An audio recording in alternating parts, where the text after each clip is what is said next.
17 বছরের বেশি সময় ধরে বিদেশে নির্বাসিত থাকা বিএনপির ভারপ্রাপ্ত চেয়ারম্যান তারেক রহমান আগামীকাল বৃহস্পতিবার 25 ডিসেম্বর দেশে ফিরছেন। তার প্রত্যাবর্তনকে ঘিরে ঢাকার হযরত শাহজালাল আন্তর্জাতিক বিমানবন্দর এলাকায় গোয়েন্দা নজরদারি বাড়ানো হয়েছে।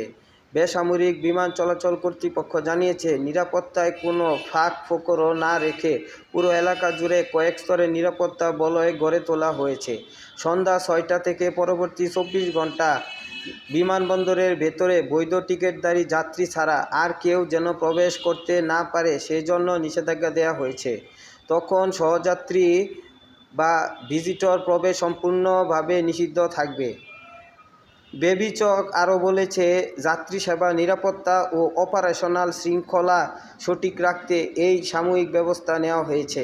বিভিন্ন বাহিনীর পাশাপাশি সাদা পোশাকেও আইনশৃঙ্খলা বাহিনীর সদস্যরা সার্বক্ষণিক নজরদারি করছেন।